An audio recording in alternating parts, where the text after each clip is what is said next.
بسم اللہ الرحمن الرحیم۔ ایک ساتھی کا سوال یہ ہے کہ من کنت مولاہ فعلی مولا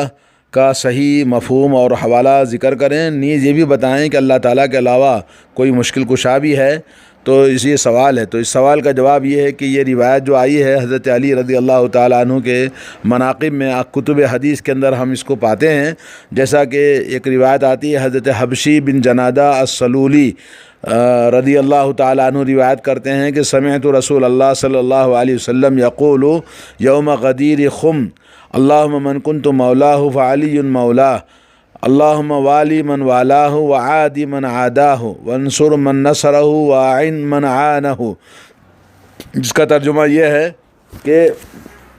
جس کا میں دوست ہوں علی بھی اس کا دوست ہے، اے اللہ جو علی سے دوستی لگائے تو بھی اسے اپنا دوست بنا لے، اور جو اس سے دشمنی رکھے اس کا تو بھی دشمن ہو جا، اور جو علی کی مدد کرے تم اس کی مدد کرو، اور جو علی کا ساتھ دے، اور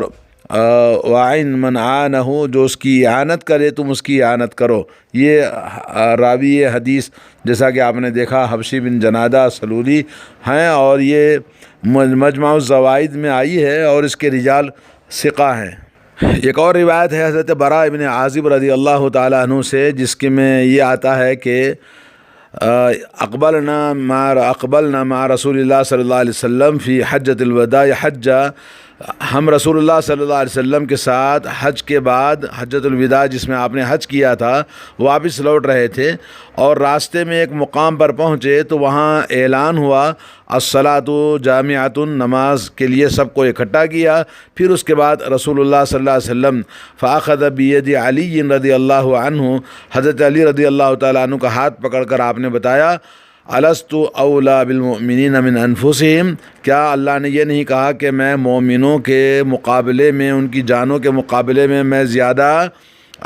یعنی اہمیت والا ہوں؟ نبی علیہ الصلوۃ والسلام کو اللہ نے فضیلت دی ہے۔ لوگوں نے کہا ضرور اللہ تعالیٰ نے فرمایا ہے۔ پھر آپ نے فرمایا الست اولا بکل مؤمن من نفسہ، کیا ہر مومن کی جان کے مقابلے میں زیادہ بہتر اور حقدار ہوں کہ اللہ تعالیٰ کے نبی صلی اللہ علیہ وسلم کے ساتھ محبت کی جائے، آپ کی تقدیر اور آپ کی تقدیس کی جائے، آپ کی مدد کی جائے، اور آپ کی اوپر جان مال سب کچھ قربان کیا جائے؟ لوگوں نے کہا بلا یا رسول اللہ، تو آپ کہا کہ ہم یقیناً اس بات کا اقرار کرتے ہیں۔ تو اس کے بعد آپ نے فرمایا ھذا ولی من انا مولا، کہا یہ میرا دوست ہے، میرا قریبی ہے جس کا میں دوست ہوں، یعنی جو مجھ سے محبت کرتا ہے علی سے وہ محبت کرے۔ اللہم والی من والاہ، اے اللہ اس آدمی کا تو دوست ہو جا جو اس کا دوست ہو جائے۔ اللہم عادی من عاداہ، اور جو اس کے ساتھ دشمنی کرے اللہ تو بھی اس کا دشمن ہو جا۔ یہ حدیث حضرت براء ابن عازب کی روایت ہے۔ شیخ البانی نے اس حدیث کو صحیح قرار دیا ہے، صحیح ابن ماجہ کے اندر یہ حدیث موجود ہے۔ علی رضی اللہ تعالیٰ، علی بن ابی طالب رضی اللہ تعالیٰ عنہ کے مناقب بہت زیادہ ہیں، جو کہ آل بیت نبی صلی اللہ علیہ وسلم سے آپ کا تعلق ہے، اور رسول اللہ صلی اللہ علیہ وسلم کی بیٹی آپ کے زوجیت میں تھی، اور خلفائے راشدین میں سے چوتھے خلیفہ آپ ہیں۔ اور اس حدیث میں نبی کریم صلی اللہ علیہ وسلم سے آپ علی یعنی حضرت علی رضی اللہ تعالیٰ عنہ کے مناقب کا بیان ہو رہا ہے، جیسا کہ حضرت براء بن عازب کہتے ہیں کہ ہم رسول اللہ صلی اللہ علیہ وسلم کے ساتھ حجۃ الوداع حج کرنے کے بعد واپس لوٹ رہے تھے، اور نبی کریم صلی اللہ علیہ وسلم راستے میں ایک مقام پر جس کا نام ہے غدیر قوم ایک مقام ہے، وہاں ایک کنواں تھا جو بالکل مکہ اور مدینے کے بیچ میں درمیان جگہ پر، وہاں آپ نے پڑاؤ ڈالا تھا۔ تو آپ نے کہا الصلاۃ جامعۃ، پھر لوگوں کو سب اکٹھا کیا۔ پھر اس کے بعد اللہ کے نبی صلی اللہ علیہ وسلم جب لوگ جمع ہو گئے تو وہ تقریباً ظہر کا وقت تھا، تو آپ نے حضرت علی رضی اللہ تعالیٰ عنہ کا ہاتھ پکڑا اور کہا الست اولا بالمؤمنین من انفسہم۔ پھر اس کے بعد ایک سوال یعنی تقریری، یعنی اللہ تعالیٰ نے قرآن میں فرمایا کہ نبی علیہ الصلوۃ والسلام زیادہ حقدار ہیں مومنوں کی جانوں کے مقابلے میں، تو نبی علیہ الصلوۃ والسلام اس بات کا اقرار لینے کے بعد میں پھر آپ نے یہ فرمایا کہ الستُ اولا بکل مؤمن من نفسی، کیا ہر مومن کی جان اور اس کے ہر چیز کے مقابلے میں زیادہ حقدار نہیں ہوں؟ سوال یہ تھا کہ آپ سے محبت کرنے میں، آپ کا احترام اور آپ کی عزت کرنے، آپ کو اپنے جان پر ایثار و قربانی کرنے اور آپ کے ساتھ اخلاص سے پیش آنے میں آپ جیسے باپ کا مقام ہوتا ہے اولاد کے لیے، اس طرح آپ نے سوال کیا تو صحابہ کرام نے کہا کہ یقیناً آپ ہم سے زیادہ ہر چیز میں حقدار ہیں۔ لوگوں نے کہا بلا، فلما اقروا النبی صلی اللہ علیہ وسلم، جب لوگوں نے اقرار کر لیا تو اس کے بعد آپ نے فرمایا فہذا ولی من انا مولا، میں جس کا دوست ہوں یہ میرا داماد اس کا دوست ہے۔ اور اس کے بعد آپ نے دعا کی اللہم والی من والا، اللہ تعالیٰ اس کا دوست ہو جا جس نے اس کے ساتھ دوستی کی، اور اس کا دشمن ہو جا جس نے اس کے ساتھ دشمنی کی۔ آپ نے یہ فرمایا۔ یہاں مولا کے معنی ہیں جی دوست کے ہیں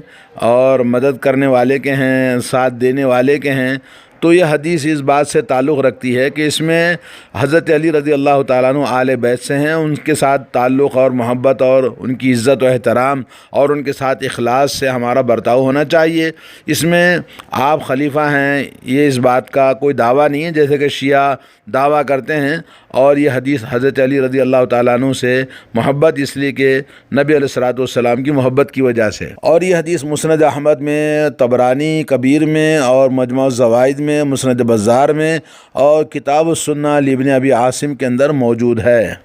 مذکورہ بالا حدیث کا مفہوم اس کے الفاظ سے بالکل واضح ہے کہ یہاں مولا سے مراد دوست کے ہیں، یہاں مولا سے مراد نہ خلیفہ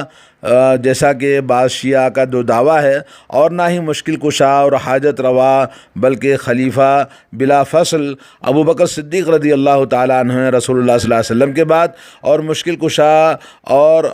حاجت روا تو صرف اللہ عز و جل کی ذات ہے جو ہر کسی کے نفع و نقصان کا مالک ہے۔ اللہ رب العالمین کا ارشاد ہے وَإِن يَمْسَسْكَ اللَّهُ بِضُرٍّ فَلَا كَاشِفَ لَهُ إِلَّا هُوَ وَإِن يُرِدْكَ بِخَيْرٍ فَلَا رَادَّ لِفَضْلِهِ يُصِيبُ بِهِ مَن يَشَاءُ مِنْ عبادی وهو الغفور الرحیم، اور اگر تمہیں کوئی تکلیف پہنچا دے تو اسے دور کرنے والا کوئی نہیں، اور اگر وہ آپ کے ساتھ کسی بھلائی کا ارادہ کر لے تو اس کے فضل کو روکنے والا بھی کوئی نہیں۔ وہ اپنے فضل سے اپنے بندوں میں سے جسے چاہتا ہے عطا کرتا ہے، اور وہ بہت بخشنے والا مہربان ہے۔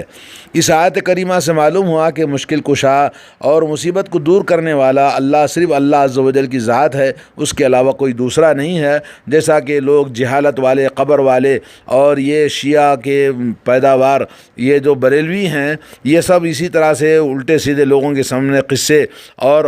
خبر والوں کے قصے کہ وہ بڑے مشکل کشا ہیں، آپ کی حاجت روائی ہوتی ہے اور یہاں جو بھی آتا اس کی منتیں پوری ہوتی ہیں، سب جھوٹ بولتے ہیں۔ اللہ نے فرمایا اَمَّن يُجِيبُ الْمُضْطَرَّ إِذَا دَعَاهُ وَيَكْشِفُ السُّوءَ وَيَجْعَلُكُمْ خُلَفَاءَ الْأَرْضِ أَإِلَٰهٌ مَّعَ اللَّهِ قَلِيلًا مَّا تَذَكَّرُونَ، بے کس اور لاچار انسان جب پکارے تو اس کی پکار کو قبول کر کے کون ہے جو اس کی مصیبت کو دور کرتا ہے اور تمہیں زمین کا خلیفہ بناتا ہے؟ کیا اللہ تعالیٰ کے ساتھ کوئی اور معبود بھی ہے جو مشکل کشائی کرے اور حاجت روائی کرے؟ تم بہت کم نصیحت حاصل کرتے ہو۔ اللہ تعالیٰ نے سورہ نحل آیت نمبر 26۔ تو اس سے معلوم یہ ہوا کہ نبی کریم صلی اللہ علیہ وسلم کی ایک اور حدیث ہے، حضرت عبداللہ بن عباس رضی اللہ صلی اللہ علیہ وسلم نے فرمایا وَإِذَا سَأَلْتَ فَاسْأَلِ اللَّهَ وَإِذَا اسْتَعَنْتَ فَاسْتَعِنْ بِاللَّهِ وَاعْلَمْ أَنَّ الْأُمَّةَ لَوِ اجْتَمَعُوا عَلَىٰ أَن يَنفَعُوكَ بِشَيْءٍ لَمْ يَنفَعُوكَ إِلَّا بِشَيْءٍ قَدْ كَتَبَهُ اللَّهُ لَكَ وَلَوِ اجْتَمَعُوا عَلَىٰ أَن يَضُرُّوكَ بِشَيْءٍ لَمْ يَضُرُّوكَ إِلَّا بِشَيْءٍ قَدْ كَتَبَهُ اللَّهُ عَلَيْكَ۔ یہ حدیث مسند احمد میں، ترمذی میں اور اسی طرح سے مشکات کے اندر بھی حدیث موجود ہے۔ ترجمہ یہ ہے کہ اور جب بھی تو سوال کرے تو اللہ تعالیٰ سے سوال کر، اور جب بھی تم کو مدد طلب کرنا ہو تو صرف اللہ عز و جل سے مدد طلب کرو۔ یقین کر لو بلا شبہ اگر ساری امت اس بات پر جمع ہو جائے کہ تمہیں کسی چیز کا نفع پہنچائے تو وہ ہرگز نفع نہیں پہنچا سکتے مگر وہی جو اللہ تعالیٰ نے تمہارے لیے لکھ دیا ہے۔ اگر ساری امت تجھے جمع ہو کر نقصان پہنچانے پر اکٹھی ہو جائے تو نقصان نہیں پہنچا سکتے مگر وہی جو اللہ تعالیٰ نے تمہارے لیے مقدر میں لکھ دیا ہے۔ مذکورہ بآیات اور صحیح احادیث سے معلوم ہوا کہ ہر قسم کے نفع و نقصان کا مالک اور مشکل کشا اور حاجت روا اور انسان کی دعاؤں کو سننے والا اور ان کی ضرورتوں کو پورا کرنے والا صرف اللہ عز و جل کی ذات ہے۔ کائنات میں کوئی فرد بھی کسی کا نفع و نقصان کا مالک نہیں ہے اور نہ کسی کو فائدہ پہنچا سکتا ہے۔ رسول اللہ صلی اللہ علیہ وسلم نے بھی عبداللہ بن عباس رضی اللہ تعالیٰ عنہ کو نصیحت کرتے ہوئے یہ بات سمجھا دی کہ آپ کی امت میں سے کوئی بھی نفع و نقصان پہنچانے کی پوری طرح تمہیں کوشش کرے تو کوئی بھی تمہیں نفع یا نقصان، پوری امت مل کر بھی تمہیں نفع نقصان نہیں پہنچا سکتی۔ یعنی کوئی بھی کسی کی قسمت کا مالک نہیں ہے، ہر قسم کا اختیار اللہ کے پاس ہے، وہی مختار کل ہے، وہی مشکل کشا ہے اور وہی حاجت روا ہے۔ اس مسئلے کی اچھی طرح سے مسلمانوں میں یہ عقیدہ ہونا چاہیے۔ آج حضرت علی رضی اللہ تعالیٰ عنہ کے نام سے اس طرح کی احادیث کو پیش کر کے لوگوں کو گمراہ کرتے ہیں اور ان کی آڑ میں اولیاء اللہ، درگاہیں، مزارات اور باباؤں سے، مرے ہوئے انسانوں سے اپنی حاجت روائی، مشکل کشائی اور پریشانیوں کو دور کرنے کے لیے وہاں لوگ جاتے ہیں، سجدے کرتے ہیں، طواف کرتے ہیں اور مختلف قسم کے شرک اور بدعات کرتے ہیں۔ اللہ انہیں ہدایت دے۔ اور یہ تمام گمراہی اور بدعات اور شرکیات سے انسان آج اللہ تعالیٰ سے دور ہوتا جا رہا۔ اللہ کی لعنت، اللہ کا غضب امت مسلمہ پر آج موجود ہے، جیسا کہ ہم دیکھ رہے ہیں۔ اللہ تعالیٰ ہم سب کو ہدایت دے۔ اللہ تعالیٰ ہم سب کو کتاب اللہ، سنت رسول اللہ کا علم حاصل کرنے اور صحیح عقیدہ، ایمان اور اپنے عقائد کو، اعمال کو درست کرنے کی توفیق عطا فرمائے۔ وصلی اللہ علی نبینا محمد وعلی آلہ واصحابہ اجمعین۔